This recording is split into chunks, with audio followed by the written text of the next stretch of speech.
Estamos de regreso a un punto y contrapunto. Cámaras, reporteros, Fuerzas Armadas con el rostro cubierto y un gran capo en el centro de todo. Durante los gobiernos de Felipe Calderón y de Enrique Peña Nieto, una y otra vez vimos este tipo de presentaciones que seguían espectaculares capturas de supuestos grandes capos. En total ambos gobiernos enlistaron 233 objetivos estratégicos a capturar. De ellos, de sus 233, solo 13 fueron sentenciados. Este también es el saldo de una guerra contra el narco que ha fracasado. Veamos el contexto. Oficialmente ya no hay guerra. En enero pasado, el presidente López Obrador puso fin a la llamada guerra contra las drogas en México que inició Felipe Calderón Hinojosa el 6 de diciembre de 2006. Ese día arrancó la Operación Conjunto Michoacán con la participación de 5,000 elementos de las Fuerzas Armadas. Desde entonces hasta el fin del mandato de Enrique Peña Nieto, 233 personas fueron etiquetadas como las más buscadas del país por crímenes relacionados con el narcotráfico. De ellos, en la administración de Calderón fueron detenidos 96 supuestos criminales y en el de Peña 131, pero apenas en 13 casos la PGR buscó que fueran sentenciados por delincuencia organizada, pero las pruebas resultaron insuficientes. Solo en el caso de Melvin Gutiérrez del cártel de los Arellano Félix y de Rigoberto Andrade de la familia michoacana se logró demostrar este delito. De las 233 consideradas objetivos prioritarios, 15 fueron asesinados en enfrentamientos con Fuerzas Armadas, 4 murieron en prisión, 3 se fugaron de prisión y 5 no han sido capturados. De los 177 casos restantes, en al menos 11 los acusados fueron liberados o absueltos y en el resto continúa la pelea en tribunales. Uno más fue detenido en la presente administración, Santiago Mazari Hernández del cártel de los Rojos. Este martes el presidente López Obrador anunció que si no se detiene el consumo de drogas es muy difícil enfrentar la inseguridad y la violencia. Anunció que su gobierno dedicará todos los recursos e instrumentos del Estado a una campaña contra las drogas y a atender a los jóvenes para que se capaciten y obtengan un trabajo, pues estar al servicio de la delincuencia no es la única opción. Punto y contrapunto. Bueno, segundo tema que no hemos acabado de discutir desde que empezó este sexenio, desde que empezó la guerra contra el narcotráfico, tal vez desde 2006, múltiples mesas, miles de mesas tal vez ya de análisis se han hecho en torno a la estrategia de combate al narcotráfico, que si es la adecuada, que si no es la adecuada, y seguimos hoy en día discutiendo estos prácticamente en los mismos términos, que si la Guardia Nacional militarizada, que si el fallido operativo en Culiacán, que por cierto supuestamente mañana van a dar a conocer el minuto a minuto, por lo menos eso se está diciendo, está trascendiendo en varios medios. Pero la verdad, Estefanía, empezamos contigo con los puntos y contrapuntos. La guerra sigue. La verdad, ha fracasado el gobierno de Andrés Manuel López Obrador en este primer año en disminuir los índices de violencia. No ha tenido buenos resultados. ¿Le va a dar la vuelta a esto? Creo que habíamos hablado anteriormente en torno a lo que había pasado en Culiacán y justo pensando en términos en lo que preguntabas, más allá de qué nos estábamos planteando hasta ahora como la estrategia del gobierno, es precisamente cómo vamos a reaccionar ante estas cosas que tendrían que estar dejando de pasar. Como mencionaba la nota, esta imagen que tenemos de agarrar a grandes figuras, sí, tendría que, y como nos lo habían dicho cuando dijeron con el tema de la Guardia Nacional, que ya no iba a ir por ahí la línea.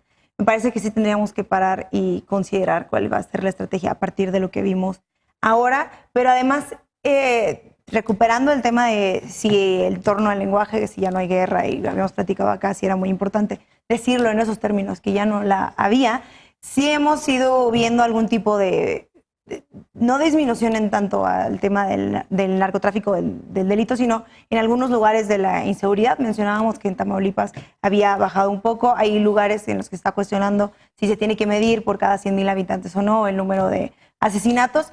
Sí tendríamos que parar, pensarnos en plan, ¿qué es lo que está pasando? Creo que mucho de esta estrategia se hizo al vapor, pero considero que el enfoque que se le está dando no es de un estado de sitio, no es en donde el ejército está tomándolo todo y el presidente está, vamos a las últimas consecuencias, a ver quién tiene más, ¿no? A ver quién gana más. Sí creo que le están dando un enfoque distinto desde la perspectiva del tema del acceso a la justicia, la identificación de los cuerpos y tal, pero sí tendríamos que pararnos. Yo no creo que nadie podremos considerarnos expertos o expertas en el tema de seguridad, pero sí habría que darle seguimiento a lo que nos tengan que decir al respecto, porque efectivamente van 6 meses desde que nos presentaron esta estrategia y habría que ver qué nos tiene que decir el presidente, qué nos tiene que decir el Gabinete de Seguridad. Si bien se reúnen todos los días, pues todos los días tendríamos que estar teniendo mediciones y noticias acerca de lo que está pasando. Porque se reúnen todos los días. Exacto, en el tema de la... Y no solo se reúnen ahí, se reúnen en todos los estados. Cada Cada día también se reúnen con los gobernadores del Gabinete de Seguridad de los propios estados. Sí. Y precisamente me gustaría saber hacia dónde va la estrategia y si necesitamos un análisis completo. También yo sí diría que aprovechemos la oportunidad de exigirle a los mismos estados que nos den sus propias cifras de seguridad también. El tema es que el estado lo está tratando de concentrar todo y está tratando de ponernos un panorama, y hay estados que se esconden y que no nos han terminado de decir cuál es la realidad de sus estados, y precisamente no desde ahora, sino desde hace 12 años, porque hay unos en los que todavía no terminamos de entender cuántos muertos hay, cuántas fosas hay, y no conocemos la realidad en general. Sí habría que parar, esperar cuál va a ser la nueva estrategia a partir de ahí, porque considero que lo que pasó en Culiacán sí hay un antes y un después de la estrategia que nos presentaron. Arely, ¿cómo lo ves? Si hay una estrategia distinta, Ya me ¿verdad? cambiaste el nombre, Perdóname, Abril. También Hay una hace rato estrategia- dije, ¿quién es Arely? Sí, hay una, tengo dislexia con Arely y con Abril. Abril, ¿hay una estrategia distinta? No, de hecho creo que no hay estrategia, no hay una línea marcada para nada. Esta investigación pues sí nos abre los ojos a ver que no solamente es la guerra contra el narco, sino qué pasa después de que ya son agarrados. Pues no hay gente bien preparada para llevar a cabo pues los procedimientos. Bueno, vamos, ni siquiera pueden llenar los informes correctamente que hacen que ellos puedan ser liberados expresamente, ¿no? Pero es que antes se los llevaban los gringos, pues esa es la Bueno, diferencia ahora. sí, uno de los datos que nos dieron es que 16 fueron extraditados, ¿no? Pero los demás, 177 siguen sin sentencia. 15 pobres fueron asesinados en los penales. O sea, no hay seguridad jurídica para nadie, ni para los que ya fueron sentenciados, ni para los que no han sido sentenciados, ¿no? Bueno, excepto los que ya se fueron. Sí. Pero sí necesitamos una estrategia clara. Yo lo que veo es que no hay estrategia pues en ningún área. Hace rato decíamos, ¿qué dicen todas las mañanas? Bueno, pues cosas de béisbol, ¿no? Y ahora sí que con esto picharon, cacharon y batearon todo y no tenemos informes A ver, claros. pero nada más plantear una cosa, Abril.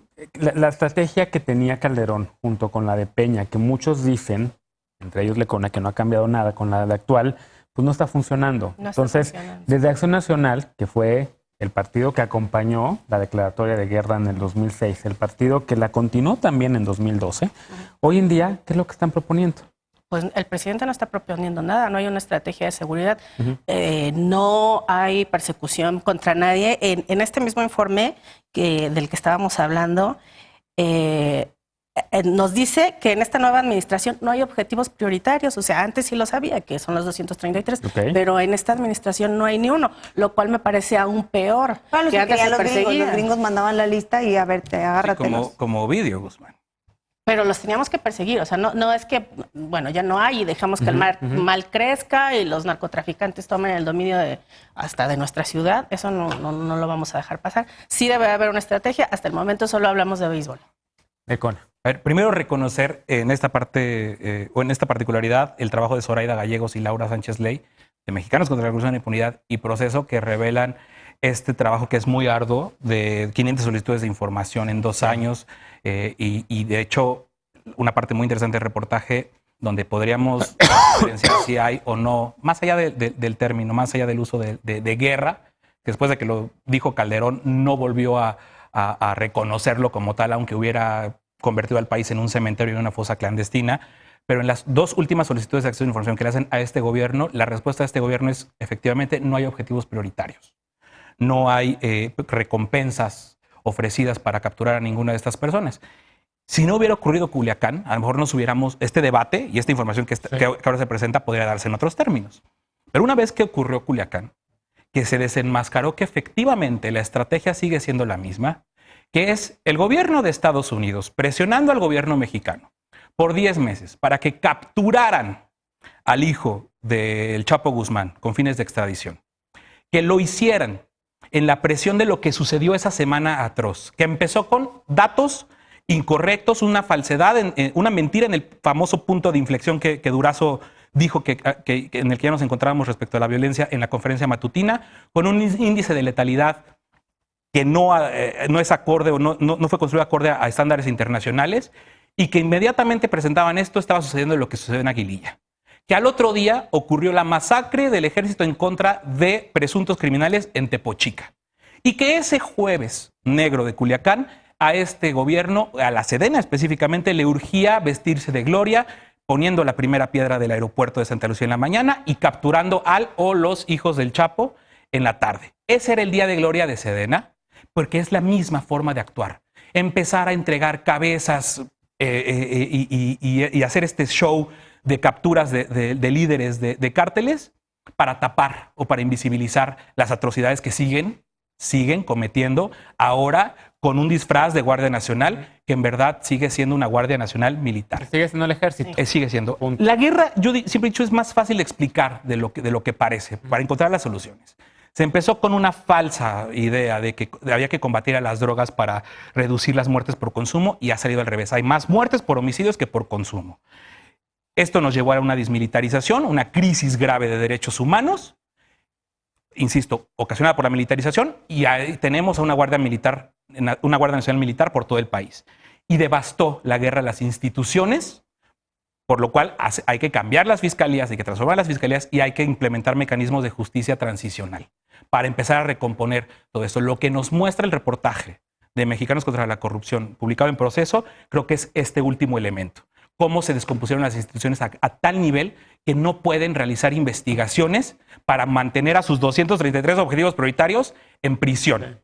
2 sentencias de delincuencia organizada es un insulto, es una bofetada a todas las víctimas que se han generado en estos años de guerra.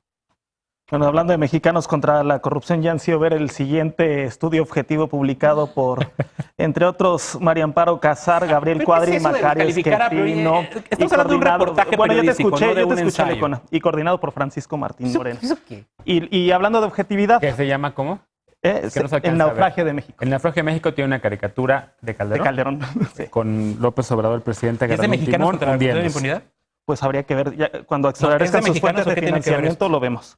Ahora, respondiendo a lo que dice Calvo. Lecona, 2, 3, o sea, es una falacia argumentar a partir de acontecimientos una generalidad estadística. Esa es una regla de la estadística y sí hay un punto de inflexión. Incluso el propio Alejandro Ope en Guerrero está diciendo que estos han sido los meses, el mes pasado fue el menos violento de los últimos 10 años. En Guerrero. En Guerrero. Ah. Y también Y hay punto de también- inflexión. 31 Y entidades. también se volvió a publicar el índice de letalidad que no se había publicado desde 2014. Ahora, Con retomando errores, el tema, con errores en el índice de letalidad, retomando el tema, Alex. Alfredo, yo te escuché, ahora escúchame. Sí, pero no hay que mentirle a la No, pero es gente. que tú estás mintiendo, hombre. No, hombre, no es cierto. El que mintió fue Durazo con un índice de letalidad que trae disparidades entre detenidos y ejecuciones y que maneja a todos como A ver, como fue un agresores índice del muy ejército. cuestionado A ver, por fue un muchos índice académicos y cuestionado, pero académicas. también está defendido. Pero a ver, que termine, por favor, porque nos tenemos que ir a una pausa. Bueno, retomando el tema, porque no veníamos a hablar de Culiacán, sino sobre la estrategia fallida de 12 años de guerra. La guerra no se libró en los tribunales, se libró literalmente en campos de batalla. Y sí, hay varios factores que explican esto, que el bajo procesamiento judicial y sí, el alto índice de letalidad, en donde hay más muertos que heridos por cada enfrentamiento entre Chica, 14 esfuerzos. Sí, bueno. Ok. La ineficiencia en la conformación de las carpetas de investigación y también temas que están relacionados con la corrupción. Entonces, lo que nos hace ver estas cifras de 12 años de guerra fallida es que en vez de Estado de Derecho vivimos en un estado de barbarie y que salir de ese estado de barbarie y que la ley vuelva a imperar, pues sí tomará tiempo y muchos esfuerzos, pero es un esfuerzo que tiene que hacerse. Habrá múltiples oportunidades más para que podamos continuar este debate, desafortunadamente, porque el país realmente sí sigue estando mal en temas de violencia. Vamos a una pausa y regresando, la Suprema Corte de Justicia de la Nación tendrá la última palabra sobre la llamada Ley Bonilla. ¿Por qué? Porque va a analizar 5 acciones de inconstitucionalidad en su contra. Regresamos a Punto y Contrapunto con este tema, no te vayas.